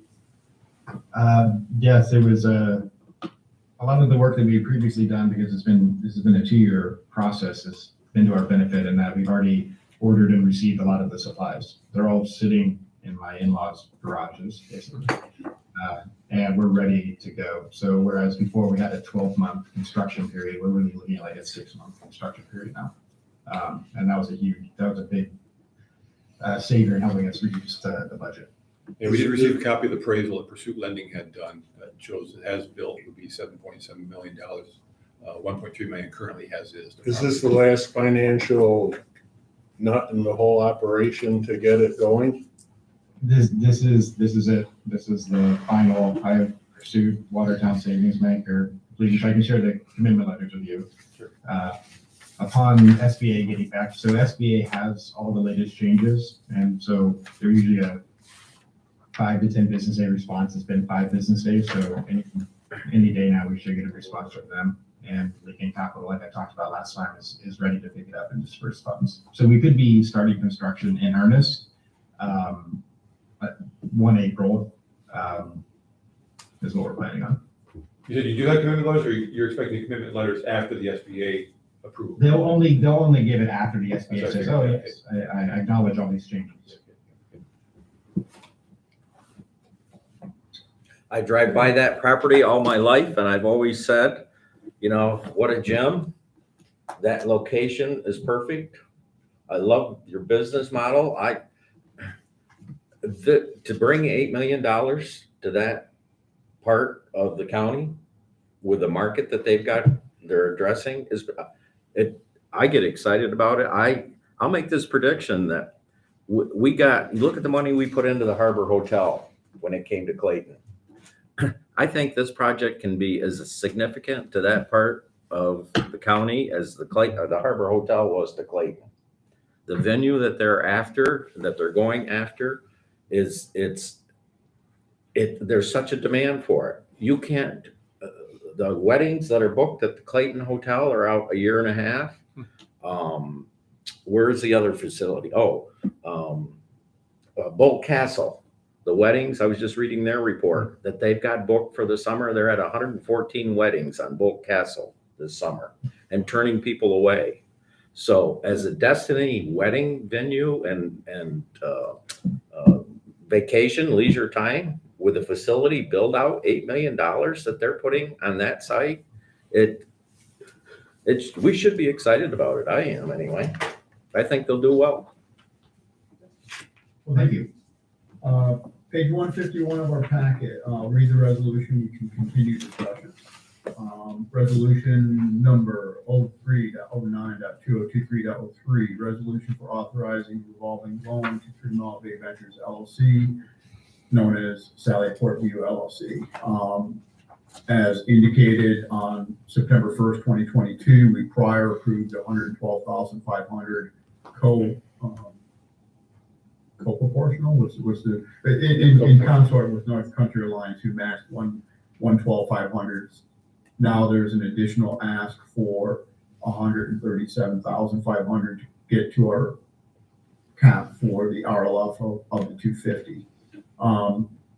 The company is requesting the additional commitment for the $137,500 from the IDA for the total as of 250. The loan will be amortized for 20 years, 5-year balloon, interest rate of 6%, only for the first 6 months, and dispersed when construction is 80% complete. There's a projection of 14 full-time equivalent jobs projected over 3 years. Collateral will be proportional second mortgage position. Assignment of rents and leases on all real estate located at 7828 New York State Route 12E, 3 Mile Bay, 13693, co-proportional second lien on all assets of the business, made personal guarantee by Curtis Bennett. The loan will be contingent upon Keyman Life Insurance approval of $112,500 in financing from the North Country Alliance and bank financing of $5 million. Mr. Converse already read the loan committee's approval of this, and we've had some discussion. So with that, we've read the resolution. May we have a motion to accept the resolution as read? I'll move it. Second. Second? Second. Any other discussion? Go ahead, Lyle. Oh, we need to increase the Keyman life insurance resolution. Okay, so that should be $250. Yep. Okay, I was, when I was reading it, it didn't seem right, but it, so on the fourth whereas clause, the Keyman Life Insurance approval of $112,500 will be decreased to $250. Is the first and second still stand with that modification? And I'll just add up for the matter, in the end, since North Country Alliance will be lead, they'll probably actually, since they'll be collecting the payment, they'll probably require the Keyman Life Insurance of $250 plus their portion, but this at least ensures ours is. Yes. Okay. All in favor with the minor modification? Aye. Aye. Any opposed? Okay, resolution carries. Congratulations, DC. Thank you very much. Good luck. Thank you. And this really fits the model. You talk about an economic engine, and that's what IDA, that's what economic development is about. Find me a better illustration of an economic engine, bringing an $8 million build out, bringing outside money to the area every day, and the spin-off businesses that can come from this. It's a great economic engine right there, I think. Enough said, I'll shut up. Any updates on 146 Arsenal Street? Just things are moving along. I think several of you were able to join us for the tour here a couple weeks ago. So I mean, a lot of the internal walls are up, a lot of the HVAC electrical work is being done. You see now on the outside, they've finished raising, building the overstructure of the roof, after which they've been demolishing the roof underneath it so that they can have, raise the ceiling up to that full height. And the steel is up now for the natatorium, the pool area. So things are progressing. They're expecting to be complete by November 17th. Very good. Page 164 of our packet, we have an identical video conference policy other than the agency name change. I'm assuming it would be the board's pleasure to make some modifications at the schedule of the LDC to add in the inclement weather commentary. Do we have a motion to Yes. accept the modified video conference policy? Yes. Okay, a second? Second. Okay, any other discussion or any changes that would affect this policy other than that minor modification? All in favor? Aye. None opposed? Okay, that motion carries. Rob, can I don't know if this can fall under new business, but I know that there were the the grants that went out to the landlords, that program. I just want to mention that I did have one of the recipients reach out to me and asked me to tour their property, which is it was Mike Gravel. It's at the corner of Bishop and Myrtle Ave. And he wanted me to see what it looked like after he received, I think it was $10,000. And so that helped him put in a brand new kitchen, brand new bathroom, and he was able to make some other updates. And he said that he's normally been getting $1,100 for it. It's a 3-bedroom, bath and a half. And he felt with the improvements now he might be able to get $1,400 a month. But he knew I was a board member and wanted me to take a look and see the improvements. And he wanted me to mention how much he's grateful for being a recipient and that he was able to put the money to good use. So just want to mention that it was a great job of what they did. I mean, granite countertop and I mean, all the nice features. And it's like a townhouse type of an apartment. But I just want to mention that it, definitely some money that was put to good use. The place was trashed after the last tenant moved out, and so it really helped. Thank you. If you do tour, maybe Joy and I would run over with you and we could take a quick photo something like that. She already did. Oh, you did tour? I toured it, yes. Oh, you did? I didn't think to take pictures. Oh, that's I can get pictures. No, but- we actually have a lot of pictures of Oh, okay. stuff, yeah. But so I didn't think about that. But yeah, so he's about ready. He's got some finishing touches that he's doing, and he said that'll be ready to put back on the rental market. But he just thought it would be nice for somebody to see it being put to good use. Great. That's awesome. Thank you. Page 166 of our packet, we have two more resolutions. Dave, paraphrasing, we pretty much had to adjust the property line. I mean, is there more you want to disclose to this? It's kind of an older subject. but- So you recall, yeah, so we had, the reason you're seeing the reference to Renzi's here is because we had moved the rail spur down in the city center industrial park as part of the realignment so that Renzi's could have room to expand and we could still improve the rail spur for use by Roth and other businesses that might use the rail siding. So that was, so the whole seeker aspect was included, was addressed within that whole project. So now we're basically modifying that previous resolution, which is, well, it's titled a modification, but the top of page 68, section 2, really it gets down to the crux. Basically, we're looking for authorization to move ahead and offering this to the trust. One of the things that's held us up bringing this to you, we talked about transferring ownership since they managed the city center area, was just wait till we actually find someone that would provide insurance coverage, liability coverage for it. We found that, so This resolution is transfers property is consistent with our property disposition. Yeah, because we're just in a very small section, so this doesn't require notification. I'll move the resolution. We talked Okay, about it. I'll read it. So resolution 03.09.2023.04, it's a supplemental authorizing resolution of the JCIDA relating to a certain project described below, previously authorized for the benefit of MLR Realty LLC, the company, and the acquisition and disposition of certain rail spur lands. And as Dave pointed out, there's a bunch of whereas clauses and sections that give the parcel numbers. It's essentially adjusting some lot lines and providing use of rail spur, but still allowing MLR Realty to proceed with the plans that are essential to their expansion. Paul, I think you've already moved the resolution, so. I will move the resolution. Okay. Do we have a second? Second. Okay. Any other discussion or questions about this adjustment of lot lines? Okay, roll call vote, please. Dave, Yes. John, Aye. Rob is on Zoom, Ed, Yes. Bill, Yes. Lisa, Yes. Paul. Yes. Resolution carries, page 171. So here we have our current land development agreement with Conval Energy expires March 15th. We're basically extending it for another 6 months, which should be fine. As you heard when Harry came to us last time, he's close to having that permanent financing in place.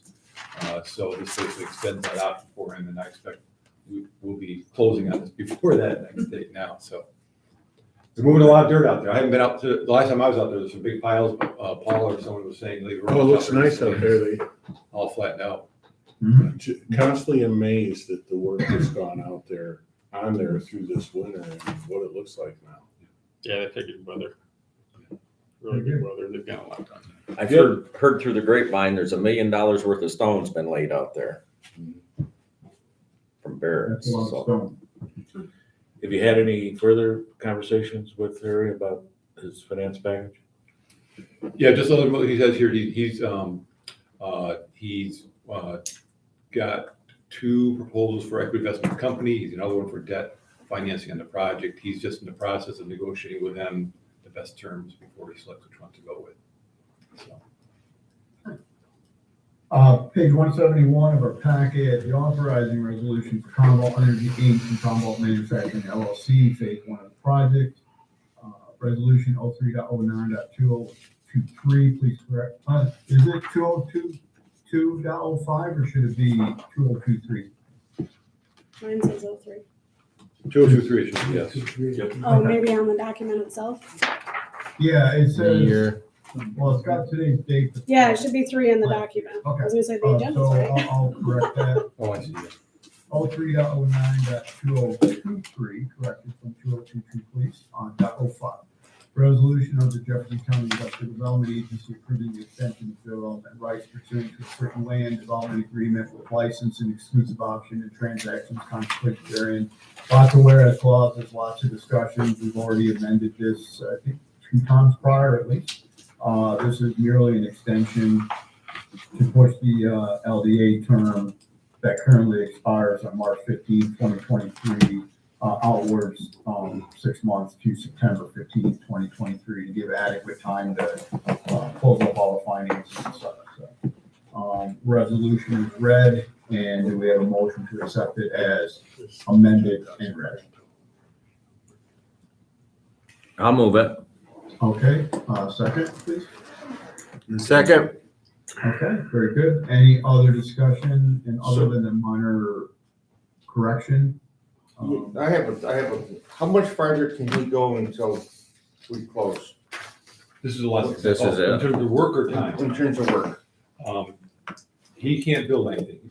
So he can't start with foundations or No, anything? all we give him permission to is do site work, clearing, laying stone, Right. but not Okay. building anything of any kind of Yeah, permit. it's to his benefit to actually get this thing closed. If he waits till September, he's lost a whole nother year. Yeah, because in fact, we were talking the other day, he says about, I said, remember her, you can't build anything yet until we have. Has he been issued a building permit from the county? No, not yet, no. So I think he's got to, I think before he actually says, I think he's got to come back to the town with final stamped engineering drawings, some aspects of the building for the final approval. He's got that conditional approval now, but, yeah, but so he's now, he doesn't have a permit to move ahead anyways in building. Okay, we have first, second, just a roll call vote, please. Rob is on Zoom. Dave, Yes. John, Yes. Bill, Yes. Lisa, Yes. Ed, Yes. Paul. Yes. Resolution carries. Assuming there is no further new business, motion to adjourn. So moved. Second. Second, okay, all in favor, aye. Aye. We do have one more hearing today. Which we'll call to order now, the Jefferson County Civic Facility Development Corp. Hearing meeting for March 9th, 2023. Meeting called to order. We have minutes on page 3 from the January meeting that has been presented, and if so, is there a motion to accept as presented? So moved. Second, Okay, second, please. second. Okay, any discussion or modification to the minutes? All in favor, aye? Aye. Minutes passed. Yeah, the minutes passed. Page 5 is our annual meeting resolution. Resolution 03.09.2023.01, annual meeting resolutions of the Jefferson County Civic Facility Development Corporation, including acceptance of annual audit, readopting certain policy standards and procedures relating to the Public Authorities Accountability Act of 2005, as amended by Chapter 506 of the laws of 2009 of the State of New York, election of board of officers, appointing board committee positions, appointment of corporation staff, and related matters. Again, if you read down through the various sections, it gives you each of the points that we're resolving to pass, including names of the officers, appointments to the committees, et cetera, and appointment of staff. This audit was combined into the larger audit with the IDA, so that was covered in our second discussion with Bauer, so we don't have to go through that again. Resolution has been read. May we have a motion to accept it as read? Yes. Okay, a second, please. Second. Okay, any other discussion or commentary? Okay. This was a roll call vote, correct? Dave, Yes. Yes. John, Yes. Rob is on Zoom. Ed, Yes. Paul, Yes. Bill, Yes. Lisa. Yes. Resolution carries. Any committee report or unfinished, excuse me, I skipped the treasurer's report, sorry, Paul. Page 36. There's been no transactions in either of those 2 months, so I don't know what else to report to you. No activity. No activity. We'd love to have Zero some. equals zero. That's just the document. Okay, do we have a motion to accept the report as presented? So moved. Second. A second, please. Okay. All in favor, aye? Aye. Any opposed? The report is accepted. Now, committee or unfinished or new business, we'll kind of combine those all into one category if there's anything. Motion to adjourn. Okay, a second? Second.